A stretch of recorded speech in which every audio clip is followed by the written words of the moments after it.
여러분들이 그 간지에 보시면 그 QR 코드가 또 있습니다. 호세아서를 이해하시는데 도움이 되실 것 같아서 이렇게 새겨놨습니다. 여러분, 이렇게 좀 배경을 알아야 이렇게 말씀이 들어옵니다. 그러니까 소예언서라 그러는데요. 아모스, 호세아, 요엘과 같은 그러한 어떤 선지자들의 말은 실은 마태복음이나 뭐 창세기라든가 이러한 것들하고 우리가 듣는 그 빈도수가 굉장히 낮아요. 그 빈도수가 굉장히 낮기 때문에 잘 접하지를 못합니다. 어떤 일이 일어났었고 왜 그런지에 대한 배경을 알지 못하면 그냥 그 주제, 배경과 관계없는 어떤 한 주제만 가지고 이야기를 할 수밖에 없는 거예요. 배경 속에서 맥락이 나오고 그 맥락 속에서 이야기가 나오고 그 이야기 그 가운데서 주제가 나온다, 또 설교가 나온다. 이러한 것들을 여러분 잠깐 알고 가셨으면 좋겠습니다. 여러분, 그 딥페이크 영상이라 그러죠. 딥페이크, 뭐 범죄물, 이러한 것들이 있는데 진짜처럼 보이기는 하는데 조작된 영상이다라고 한다는 것입니다.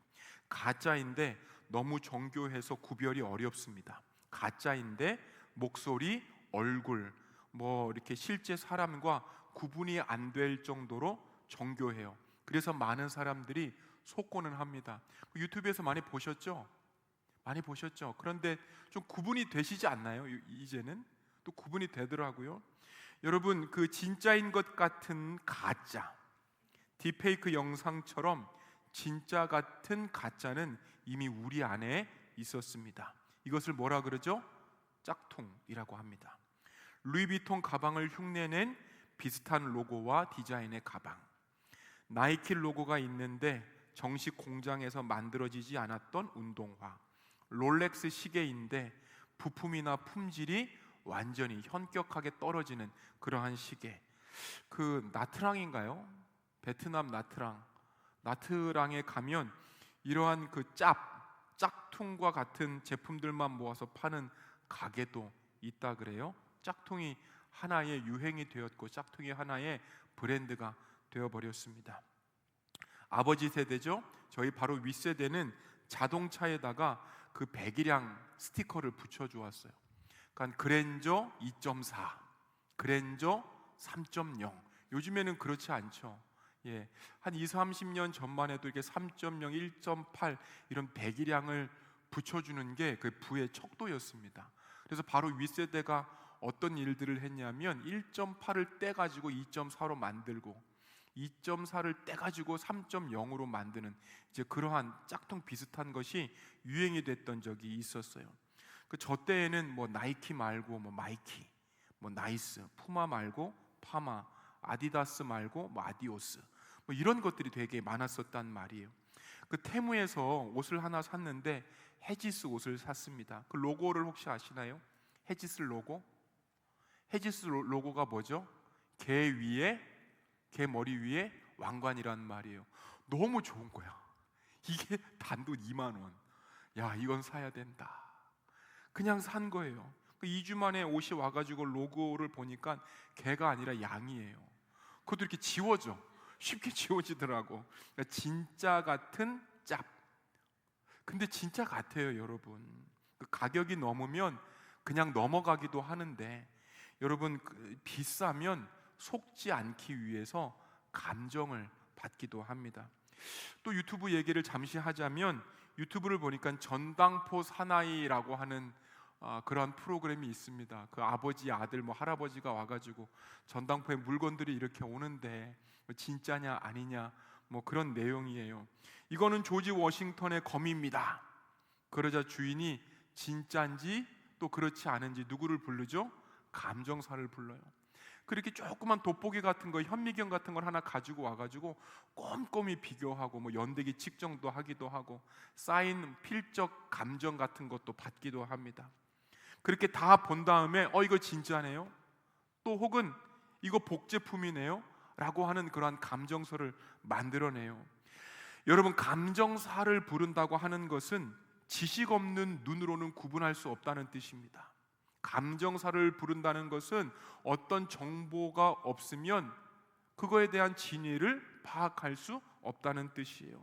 그래서 전문가를 불러야만 가치를 정확하게 파악할 수 있습니다. 여러분, 나의 신앙이 진짜인지 아닌지를 스스로 감정해 보신 적이 있으십니까? 삶의 방향, 선택, 태도에서 누군가의 복제품처럼 살아가지는 않았습니까? 만일 나의 신앙의 감정을 받는다면 내 가치는 얼마 정도 될까요? 학생들이 같은 시간을 공부한다고, 같은 시간, 많은 시간들을 동일하게 연습한다고 해도 여러분, 모두 실력이 같은 건 아니에요. 어떻게 그 시간들을 채웠는가가 더 중요할 수도 있습니다. 제가 그 고3 때 공부할 때는요, 어떠한 경쟁이 이루어졌었냐면 10분 단위로 체크하는 10분 체크표가 있었어요. 그래서 이렇게 선생님이 하루치, 그러니까 10시간짜리, 12시간짜리 10분 단위를 체크할 수 있는 표 하나를 줍니다. 그러면 학생들이 거기에다가 10분 공부를 하면 새까맣게 칠하는 거예요. 그리고 갈 때 제출하는 거예요. 10시간을 채우지 못했다고 해서 뭐 이렇게 해댐이나 뭐 그런 것들이 없습니다. 그냥 채우는 거예요. 그런데 여러분, 그렇게 10시간씩 다 체크를 합니다. 10시간씩 다 체크를 해요. 잠을 자도 체크를 합니다. 밥을 뭐 1시간, 2시간 먹어도 공부했다고 체크를 해요. 하여튼 체크를 빽빽하게 해요. 여러분, 결과가 어떻죠? 결과가 다른 거예요. 같은 시간을 분명히 보냈는데 질적인 모습들이 달랐습니다. 진짜와 가짜 혹은 짝퉁, 모습들이 같아 보여도 본질이 다른 거예요. 여러분, 6장 우리가 읽었습니다. 회개하는 백성의 모습, 회개하는 그 고백의 모습을 우리가 보았습니다.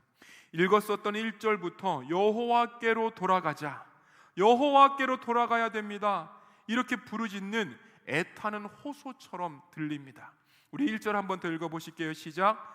이제 주님께로 돌아가자. 자, 스탑. 그렇게 읽으면 감정이 안 드러나요. 이 사람들이 이렇게 안 읽었었던 거예요. 한 번 더 읽어보시겠습니다. 감정을 섞어서 시작. 이제 주님께로 돌아가자. 주님께서 우리를 찢으셨으나 다시 싸매어 주시고 우리에게 상처를 내셨으나 다시 아물게 하신다. 여러분, 이 가사, 이 고백, 이 성경 구절 읽어보신 적 있으시죠? 어떤 찬양에서 읽어보셨죠? 어디 구절에서 읽어보셨어요? 이거 어떤 찬양이 들으면 이거 많이 나와요. 이 구절 어떤 찬양이에요? 여호와께 돌아가자. 이 찬양이에요. 이 찬양. 이 찬양이 오늘 호세아서 6장 1절을 근거해서 만든 찬양이란 말이에요. 조금 있다가 부를 찬양인데 어쨌든 오늘 이 고백을 보니까 회개의 내용을 담고 있습니다. 이 찬양을 생각하면 진심이 느껴져요. 뭔가 이렇게 가벼운 마음으로 교회에 왔다가도 이 찬양이 나오면 괜히 눈물을 흘려야 될 것 같아요. 이렇게 가벼운 마음으로 왔다가도 이러면서 불러야 될 것 같은 느낌의 찬양, 느낌의 6장 1절이기도 합니다. 여러분, 회개의 내용을 담고 있기에 진심, 애절함과 같은 것들이 느껴져요. 회개가 무엇입니까? 1절에 보듯이 여호와께 돌아가자. 이게 회개의 본질인 거예요. 여호와께 돌아가는 것, 그분의 방식대로 살겠습니다. 여러분, 이것이 회개의 본질인 거예요. 이 당시의 회개, 이 당시의 여호와께 돌아가는 것은 우상의 세상에서 살지 않겠다는 결단과 각성, 그리고 그 각성들을 실제로 만들겠습니다 라고 하는 행동이 겹쳐진 거예요. 회개의 의미를 알았고 각성과 실제의 모습이 우리 안에서 있어야 된다라고 하는 것들을 알았기 때문에 이스라엘 백성은 이어서 회개의 실제, 그 고백을 2절과 3절로 시작합니다. 더 읽어보시겠습니다. 이틀 뒤에 우리를 다시 살려주시고 사흘 만에 우리를 다시 일으켜 세우실 것이니 우리가 주님 앞에서 살 것이다. 우리가 주님을 알자. 애써 주님을 알자. 새벽마다 여명이 오듯이 주님께서도 그처럼 어김없이 오시고 해마다 쏟아지는 가을비처럼 오시고 땅을 적시는 봄비처럼 오신다. 여러분, 이스라엘 백성들이 하나님을 정확하게 알고 만든 고백입니다. 이스라엘 백성들이 하나님을 알고 만든 고백, 하나님을 알고 만든 회개의 내용이에요. 각성의 내용도 있고, 회개하면 하나님께서 제3일에 살려주실 것이라고 하는 그 반응도 알고 있습니다. 호세아가 4장부터 여호와께 돌아가야 됩니다. 여호와께 돌아가야 됩니다. 여호와께 힘써 하나님을 알아야 됩니다 라고 계속해서 4장부터 강조를 하는데, 그 경고가 통했는지 이스라엘의 회개와 각성의 호세아의 경고가 묻어나오는 거예요. 여러분, 이스라엘이 회개했던 것처럼 예배를 드려도 은혜가 없고, 우리 마음에 하나님이 계신지 성령님이 계신지 이런 것들을 잘 느끼지 못하는 것을 이렇게 고백한다면, 이처럼 하나님께로 돌아가자고 외쳤던 그 누군가의 음성들을 우리는 기억할 필요가 있습니다. 하나님을 믿는다면서도 세상을 의지했고, 인간적인 계산이 앞섰고, 온갖 핑계로 말씀에 순종하지 않았다면 회개하고 돌아가는 것이 맞습니다. 우리가 아는 그대로 행동하면 되는 거예요. 하나님께서 그런 것들을 원하시는 거예요. 그렇게 회개를 하면 이들의 고백처럼 2, 3일 안에 하나님께서 고쳐주실 줄 믿습니다. 진정한 회개가 이렇듯 치료하시고 회복시키시는 하나님의 방법, 여러분, 이게 회개인 거예요. 이들의 고백이 틀린 구절이 하나도 없습니다. 그런데 하나님께서 이 고백에 대해서 경고를 하세요. 틀린 게 없는데, 너무나도 당연한데, 너무나도 진실인데도 불구하고 하나님께서 이 고백을 보시면서 경고하세요. 그리고 거절하십니다. 아름다운데, 하나님의 성품을 아는 고백인데 그럼에도 불구하고 인정받지 못하는 회개예요. 여러분, 왜 그랬을까요? 진중했지만, 그리 무거웠지만 진실하지 못했습니다. 가짜인 거예요. 가짜. 하나님 앞에 온갖 미사여구를 써서 올려드리면 될 것으로 생각했었던 그런 가짜 고백이었습니다. 하나님께서 찢으셨으나 낫게 하실 것, 고쳐주실 것이라는 하나님의 성품을 정확히 알았어요. 하나님의 긍휼과 은혜에 대한 고백처럼 보였지만 실은 고난을 어떻게 하면 벗어날 수 있을까? 그렇지, 회개하면 되지. 회개하면 고난에서 벗어날 수 있어. 이러한 자기중심적인 고난을 해댔던 거예요. 나 살기 위한 문제 해결의 방법이었습니다. 여러분, 나 살기 위해서 회개를 사용하면 하나님이 자판기처럼 되어버립니다. 하나님의 은혜가 도구화가 되어버리는 거예요. 기도했으니까, 구했으니까 내놓으라는 식인 거예요. 회개했으니까 줄 거 주라는 식인 거예요. 여러분, 이런 회개에 하나님이 속지 않으십니다. 이러한 마음으로 회개하면 그 말이 아무리 수려해도 하나님 속지 않으시는 거예요. 회개에도 무엇이 있다? 진심이 있습니다. 회개에도 무엇이 있다? 여러분, 본심, 본질이 있어야 되는 거예요. 요한복음 6장을, 우리는 본문은 아니지만 잠깐 가시면 오병이어 사건이 나오게 됩니다. 오병이어 사건을 다 마치신 후에 예수님께서 제자들에게, 무리들에게 이렇게 대답을 하세요. 한번 읽어보시겠습니다. 시작. 예수께서 대답하여 이르시되 너희가 나를 찾는 것은 표적을 본 까닭이 아니요 떡을 먹고 배부른 까닭이로다. 무리들이 예수님을 찾는 이유가 뭐라고요? 표적, 예수님이다 라고 하는 그 증거 때문에 예수님을 찾는 게 아니고 뭘 찾고 있다고요? 밥 달라는 거예요. 지금 오병이어 사건을 통해서 저분이 기적을 일으키셨던 하나님의 아들이시구나, 이것에 집중하는 것이 아니고 내 밥 어딨어, 내 밥 어딨어, 본질이 있음에도 불구하고 비본질을 찾는 것이 이스라엘 백성들, 때로는 저와 여러분들의 모습이기도 한 거예요. 여러분, 예수님을 인격적으로 만나고자 하는 것이 아니라 따라다니다 보면 뭐라도 얻을 수 있는 그 방법으로 회개를 해댔습니다. 하나님이 아니라 하나님의 것들을 주목한 사람들의 마음을 하나님은 정확하게 아셨어요. 이스라엘의 회개를 이런 식으로 이용했습니다. 회개의 내용을 보니까 이틀 후에, 3일 날에 라고 하는 그러한 표현도 나와요. 하나님의 회복을 시간적으로 계산하는 거예요. 하나님, 내가 이때 회개하면 내일 낫게 하시겠네요. 이쯤 회개하면 그 상황이 더 심각해지기 전에 하나님께서 용서하시겠거니, 이런 계산을 하면서 회개를 하고 있더라는 거예요. 회개, 관계에 집중해야 됩니다.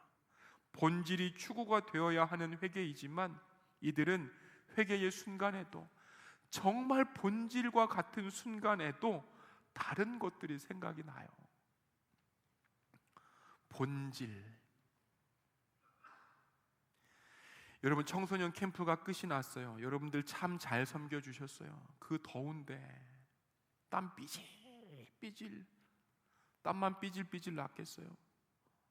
그 몸에서 냄새도 좀 나고, 옆에 가기도 싫고, 표정도 이렇게 청소년들 앞에서는 표정이 분명히 안 좋았는데 내 앞에서는 목사가 혼낼까 봐 또 좋은 척 하는 것 같기도 하고, 하여튼 2박 3일을 잘 보냈어요.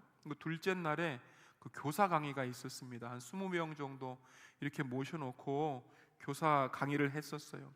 교사 강의를 준비를 하다가 한국교회 3040 세대와 관련된 자료들을 이렇게 몇 개를 발견을 했습니다. 여러분, 우리나라 교회에서 가장 교회 부흥이 두드러진 때가 1980년대 때예요.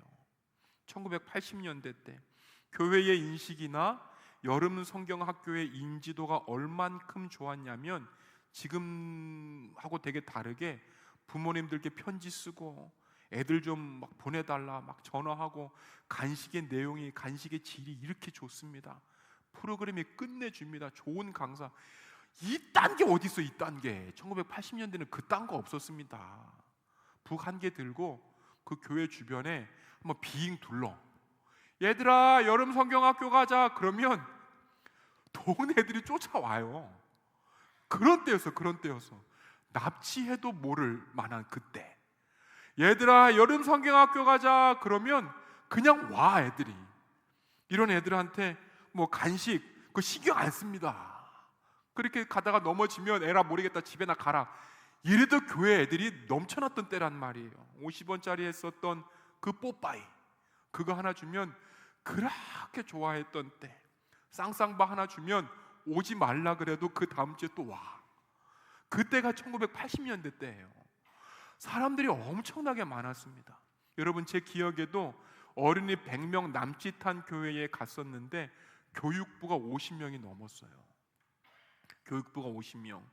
그러면 20년, 30년이 지난 지금 이론상으로는 그때 주일학교였었던 그들, 3040 세대가 된 그들이 교회에 제일 많아야 돼요. 그런데 지금 어떻죠? 제일 없는 거예요. 3040 세대가 없습니다. 청년 세대가 없는 거예요. 학자들이 이유를 분석합니다. 도대체 무슨 일 때문에, 뭘 놓쳤길래 그렇게 많던 부흥의 세대들이 싹 다 없어지고 교회의 허리가 끊겼느냐라고 하는 그러한 분석을 내놓게 돼요. 어린 세대들을 과자로 키웠지 본질이 없었다. 이것이 주 원인이었습니다. 본질이 없었다. 숫자에 주목했구나. 본질이 없었구나. 여러분, 본질을 놓치면 이렇게 되는 거예요. 많아도 많은 것이 아니고요, 회개해도 회개가 아닌 거예요. 회개, 본질과 제일 가까운 그 시기가 바로 회개인데, 그 본질과 가까운 그 시기에도 이스라엘은 진짜 회개라고 하는 그 본질, 관계 회복 대신 회개를 도구를 삼아버렸다. 회개를 도구 삼아서 내뱉은 고백이 저와 여러분들이 읽었었던 호세아 6장 1절에서 3절 말씀, 그렇게 생각하니까 여러분, 이스라엘의 마음이 얼만큼 저주스러운 마음인지 우리가 알 수 있습니다. 여러분, 우리의 예배도 본질과 가까워요. 저에게도 여러분들에게도 되돌아볼 겸 해볼 질문은, 진짜 하나님이 좋고 그래서 예배와 공동체를 사모하게 되어서 예배를 드리는지, 아니면 또 엄마가 가라고 하니까 그 엄마의 유언과 같은 그 잔소리 또 듣기 싫어서 오는 것인지, 이러한 구분점들은 있었으면 좋겠습니다. 본질과 진심이 없었던 이스라엘의 모습에 하나님께서 어떻게 반응하셨을까요? 우리 4절에서 6절 말씀입니다. 우리 한 목소리를 읽어보실게요. 시작. 에브라임아, 내가 너를 어떻게 하면 좋겠느냐? 유다야, 내가 너를 어떻게 하면 좋겠느냐? 나를 사랑하는 너희의 마음은 아침 안개와 같고 덧없이 사라지는 이슬과 같구나. 그래서 내가 예언자들을 보내어 너희를 산산조각 나게 하였으며 나의 입에서 나오는 모든 말로 너희를 죽였고 나의 심판이 너희 위에서 번개처럼 빛났다. 내가 바라는 것은 변함없는 사랑이지 제사가 아니다. 불살라 바치는 제사보다는 너희가 나 하나님을 알기를 바란다. 아멘. 우리 4절 한번 더 읽어보시기에 중요합니다. 시작. 에브라임아, 내가 너를 어떻게 하면 좋겠느냐? 유다야, 내가 너를 어떻게 하면 좋겠느냐? 나를 사랑하는 너희의 마음은 아침 안개와 같고 덧없이 사라지는 이슬과 같구나. 거짓 고백하니까, 여러분, 거짓 회개하니까 어떻게 하면 좋냐? 어떻게 하겠다는 거냐? 하나님 이렇게 말씀하시는 거예요. 그리고 분석하시죠. 야, 진짜 회개 가지고 와. 진짜 회개. 말만 뻔지르르 한 거 갖고 오지 말고 진짜 모습 가지고 와. 그것이 바로 너희의 마음이 아침 안개와 같다. 고통 중에 있을 때, 고난 중에 있을 때 너무 힘드니까 교회 찾았다가 또 풀리면 교회 안 나왔다가 이러한 모습이라고 하는 거예요. 내가 너희에게 어떻게 하랴? 기도를 더 이상 들어줄 수가 없다. 거절하신 이유에 대해서도 말씀하십니다. 이내가 아침 구름이나 이슬 같다. 이스라엘이 회개했지만 하나님은 너희의 사랑이 짧다라고 말씀하고 계세요. 여기에 보시면 그 4절에 보시면요, 너희의 마음은 아침 안개와 같고 덧없이 사라지는 이슬과 같구나 라고 할 때 너희의 사랑, 이 너희의 마음을 아가페라고 하지 않고 헤세드라고 해요. 헤세드. 그러니까 아가페라고 하는 뜻은 뭐냐면 그냥 무한하신 사랑을 통칭하는 용어라면, 이 헤세드는 끝까지 책임지는 사랑을 의미합니다. 여러분, 우리 아들이 2명이 있는데 한 명이 사춘기가 들었어요. 말을 안 들어. 등짝 스매싱을 때리고 싶어도 이 새끼가 그냥 참아. 한 대 때려요. 그리고 하지마. 그럼 안 합니까? 또 해. 그럼 또 때리고 싶지만 그럴 수가 없는 거예요. 야, 너 내가 싫어하는 거 계속 하는구나. 집에 나가버려라. 이렇게 할 수도 없고 계속 데리고 사는 거. 부모이기 때문에 책임져주는 끊임없는 사랑을 인애라고 한다. 기억하시겠죠? 이 인애를 그 성경의 말로 번역하면 헤세드라고 하는 거예요. 말이 어려워요. 하나님의 언약적 사랑을 헤세드, 인애라고 합니다. 사랑은 사랑인데 이 언약적 사랑은 또 뭐야? 또 이렇게 우리가 고민할 수 있다는 거예요.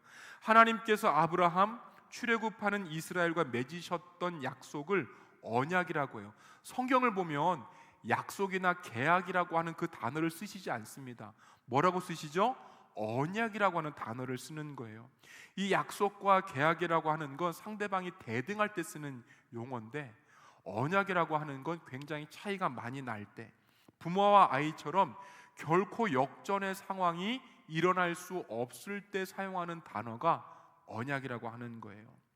아브라함, 이스라엘이 약속을 지킬 수 없는 상황이었을 때, 그 어떤 상황에서 하나님께 무엇을 드릴 수 없는 상황이었을 때, 그들의 상황과 관계없이 야, 내가 사랑을 줄게, 그들의 상황과 관계없이 내가 관심을 보일게, 애초부터 언약을 맺으셨을 때 이스라엘이 하나님께 무엇을 만들어낸다거나 이루어드릴 수 없는 상태임에도 불구하고 내가 약속해 줄게, 내가 보증을 서줄게, 내가 할게.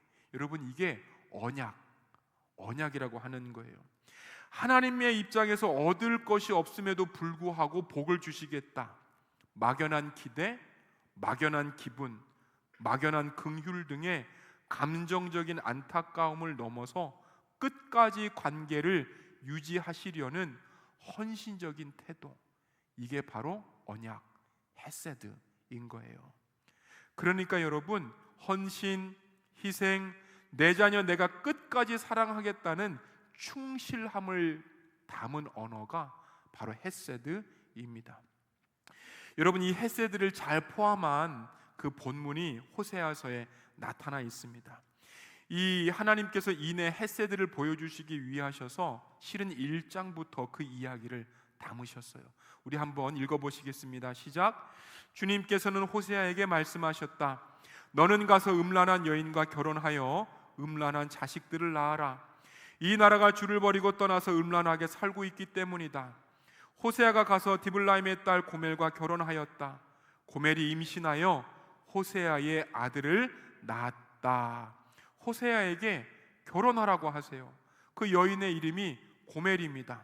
성경에는 음란한 여인으로 등장해요. 음란한 여인의 뜻이 무엇인지 해석이 다양합니다. 성적인 문란함도 음란이라고 표현하기는 하지만 하나님 외에 다른 신, 다른 것에 마음이 끌리는 것들도 음란함이라고 표현을 합니다. 때문에 고멜이 이방 신전의 여인이었을 것이다 라고 추측을 하기도 해요. 이방 신전에 가서 많은 남자와 함께 정을 나누었던 평범한 가정주부, 엄마라고 하는 그러한 의견들도 있습니다. 호세아 4장 14절을 가니까요, 한번 읽어보실게요. 시작. 이스라엘의 딸들이 음행하고 며느리들이 간음한다는 표현과 남자들이 창기와 함께 나간다 라고 하는 이 구절이 있어요. 당시에는요, 풍년을 위해서 아내나 남편이나 바알 숭배 그 의식에 참여를 하게 됩니다. 신전 성행위가 굉장히 풍부했었어요. 하나님을 섬겼는데 바알에게 순종하는 자들이 남편과 아내인 것을 보니까 이 영적인 음란함들이 당시에 보편적이었다, 가정까지 미쳤구나 라고 하는 것들을 우리가 알 수 있어요. 이렇게 이스라엘의 가정들이 망가졌습니다. 하나님보다 세상 가치에 몰입이 되었었던 거예요. 여러분, 그렇습니다. 우리도 모르게 여러분 어떠한 의식에 참여하거나 하나님이 아닌 누군가 혹은 그 무언가에 우리도 마음을 빼앗길 때가 많지 않습니까? 믿는 것 같은데 하나님으로부터 떠난 삶을 살고 교회에는 있는데 하나님께 돌아올 수 없는 상태에 있는 사람들도 있다는 거예요. 이러한 상태들을 보면서 하나님께서 이스라엘들을, 이러한 상태들을 보면서 하나님께서 우리들에게 내 나라, 내 백성이라고 표현하지 않고 이 나라라고 표현을 하세요. 나 너와 관계 맺지 않겠다, 이런 뜻인 거예요. 하나님께서 호세아에게 이처럼 하나님과 거리가 있는 이 나라의 여인과 결혼하라고 하십니다. 아이를 출산해요. 이름을 짓습니다. 한국인 이야기라고 하는 책이 한 권이 있는데, 그 책을 보면 한국의 독특한 문화가 있는데 그 한국의 독특한 여러 문화들 중에서 한 개가 태명 문화랍니다. 태명 문화. 그러니까는 부모의 마음을 담아서 그 마음이 그 뱃속에 있는 아기까지 잘 되기를 원하는 거죠. 저희 부부도 태명을 지었습니다. 다 똑같을 것 같아요. 결혼하면 뭐라고 태명을 지을 것 같아요? 예승아. 한 몇 년 남았나? 그래요. 지금 대학교 1학년인데 미안합니다. 그래요. 우리도 태명이 있었어요. 튼튼이라고 지었습니다. 많이들 튼튼이라고 지어요. 다 필요 없으니까 튼튼하게만 자라다오. 요즘은 어때요? 다 필요 없으니까 말이라도 잘 들어라, 이렇게 변하죠. 여러분, 그 태명에 대해서 이렇게 조사를 하다가 그 신천대로를 이렇게 가면 누가 이름을 함부로 짓는가 보신 적 있으세요? 누가 이름을 함부로 짓는가. 저 맨 처음에 교회 무슨 부속 건물인 줄 알았는데 이렇게 쳐서 들어가 보니까 그 장명소예요. 장명소. 그러니까 뭐 파동 장명학이라 그래서 효준아 할 때 그 울림이 좋아야 이 친구가 아주 잘 된다, 뭐 이런 식의 그런 거더라고요. 여러분, 한국인만큼이나 이스라엘도 이름과 지명에 민감한 백성들이에요. 부모의 의지와 가정의 운명들을 자녀에게 그냥 다 쏟아붓습니다. 그런데 호세아서에서 하나님께서 호세아 자녀의 이름들을 직접 지어주세요. 이름을 짓는 것, 부모가 할 수 있는 유일하고 굉장히 민감한 권한인데 그 권한을 하나님께서 가지고 가세요. 그 이유 무엇일까요? 가정을 통해서 무언가를 보여주시겠다라고 하는 뜻도 있지만 그 깊은 내면에는 이스라엘이 마음대로 믿음 없이 자녀들의 정체성을 규정했던 타락한 상태였다라고 하는 것을 반증하는 거예요. 그렇게 부모의 권한을 가지고 가시면서 이름을 지어주시는데 이름이 독특해요. 4절 5절 한 번 더 읽어보시겠습니다. 시작. 그의 이름을 이스라엘이라고 하여라. 내가 예후의 집을 심판하겠다. 그가 이스라엘에서 사륙한 죄를 물어서 이스라엘 왕조를 없애겠다. 또 그날에 이스라엘 평원에서 이스라엘의 활을 꺾겠다. 여러분, 여러 가지 설명이 있지만 첫째 이름에게 이스라엘이라고 지었던 것은 뭐냐면 이스라엘에게 결국 죽이고 죽이는 절망감을 안겨주시겠다는 뜻이에요. 하나님께서 둘째 딸에게도 이름을 주십니다. 이름이 루하마예요. 긍휼이 없다는 뜻입니다. 하나님의 눈에 이스라엘이 더 이상 긍휼의 대상이 아니었습니다. 셋째 아이를 낳아요. 하나님께서 주신 이름이 로암미였습니다. 내 백성은 아니다, 이런 뜻인 거예요. 하나님께서 이스라엘을 내 백성이라고 부르는 것이 구약 사상의 가장 핵심이고 계속해서 나오는 정체성을 심어주셨던 어떤 하나님의 마음인데 호세아서에서는 내 백성은 아니야, 이렇게 선언하고 계시는 거예요. 이렇게 자녀들을 출산합니다. 세 자녀의 엄마였기 때문에 자녀들이 이름이 하나님의 경고와 같았기 때문에 남편 호세아가 선지자였기 때문에 정신을 차리고 호세아와 함께 뜻을 전하나 싶었지만 결국 고멜은 호세아를 떠나게 돼요. 여러분, 고멜처럼 마음을 먹고 결심한 대로 실천되면 좋은데 세상이 호락호락하지 않습니다. 그 무언가를 다시 그리워하고 의지하게 할 때가 많습니다. 성경은 그것을 다른 신들이라고 표현하고 있어요.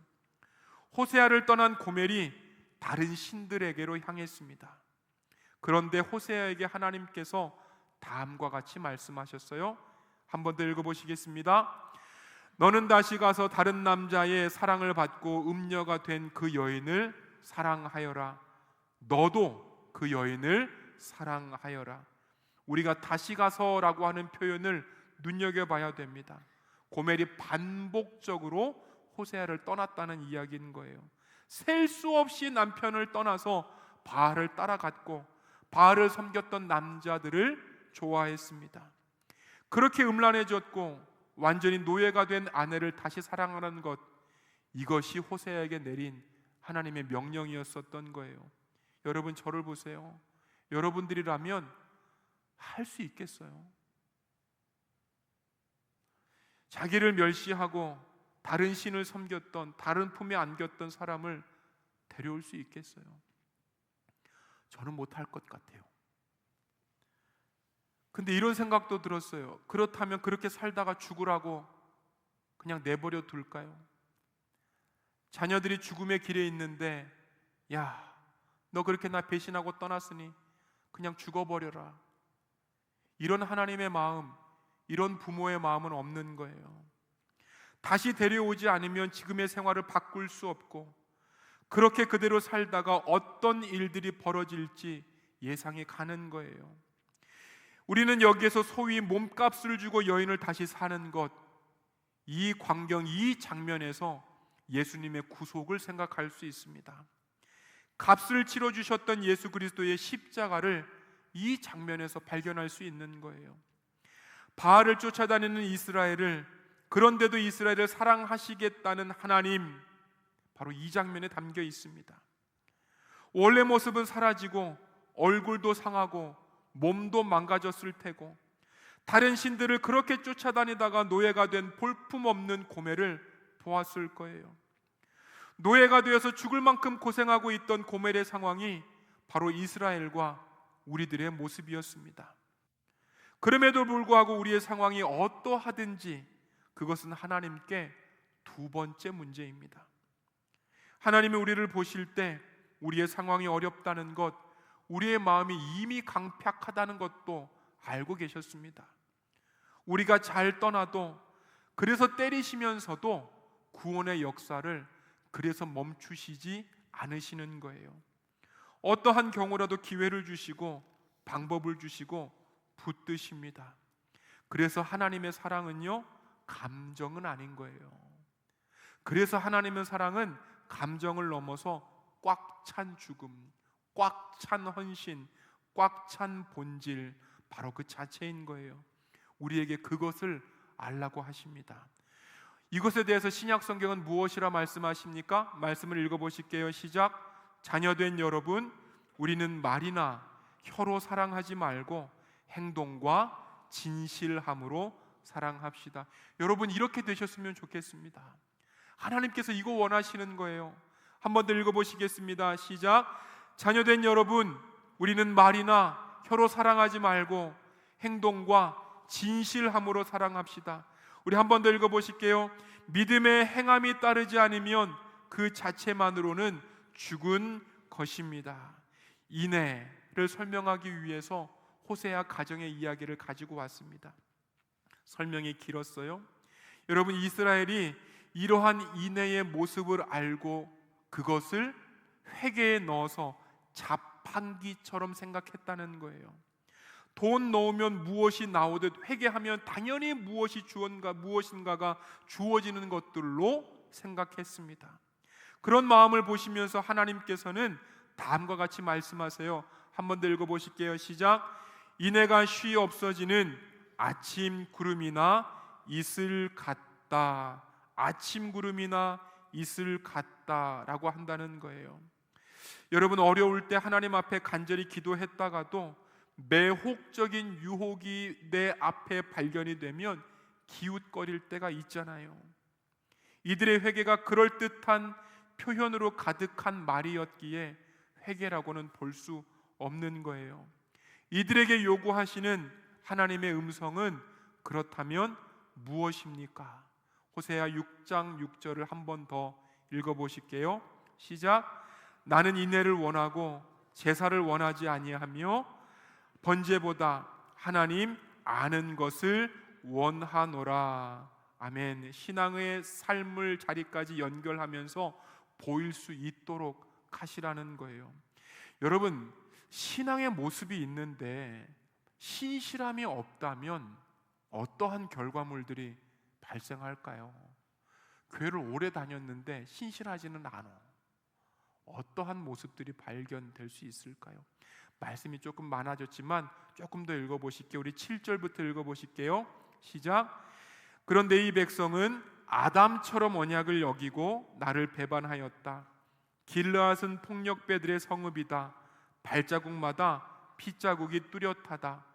강도떼가 숨어서 사람을 기다리듯 제사장 무리가 세겜으로 가는 길목에 숨었다가 사람들을 살해하니 차마 못할 죄를 지었다. 여러분, 여기를 잘 보시면 그 도피성, 길르앗과 세겜이라고 하는 도피성, 그 지명이 나와요.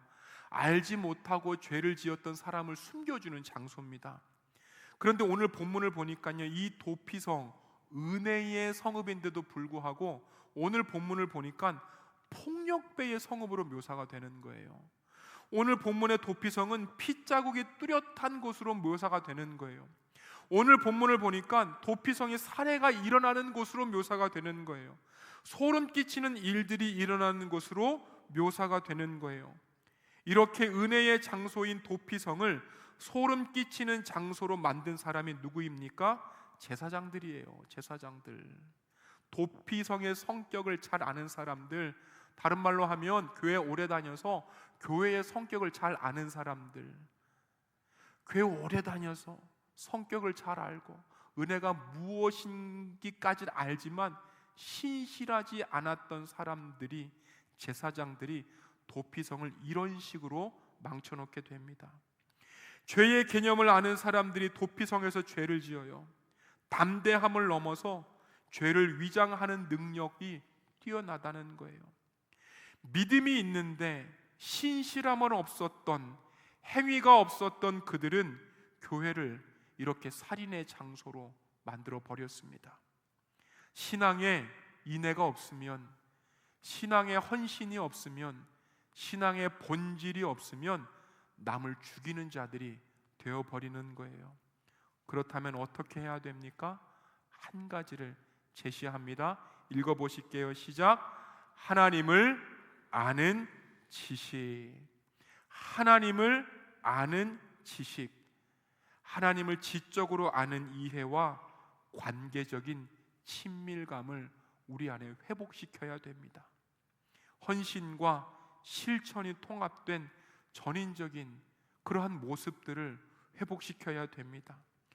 예수님께서 이 땅의 삶을 사셨을 때에 영생과 순종의 삶을 사셨던 것과 같이 사랑하는 삶, 하나님과 관계를 맺을 수 있는 삶, 하나님과 묵상을 하는 그러한 삶들, 그것이 인애고 그것이 하나님을 사랑하는 것이고 하나님께서 원하시는 거예요. 사랑하는 청년 여러분, 우리 안에 하나님을 잊고 진실함이 만약 없다면 진실함을 추구할 수 있는 우리들의 인생이 되기를 원합니다. 하나님, 내가 사랑은 아는데, 하나님, 내가 믿음이라고 하는 그 용어도 아는데 여기에 진실함을 더하여 주시기를 원합니다. 여기에 충실함을 더하여 주시기를 원합니다. 하나님, 여기에 본질을 더하여 주시기를 원합니다. 내가 그렇게 당신을 따라가겠습니다 라고 고백할 수 있는, 이 고백 위에 한 주를 살아갈 수 있는 여러분들 한 분 한 분 되시기를 축원합니다. 아멘.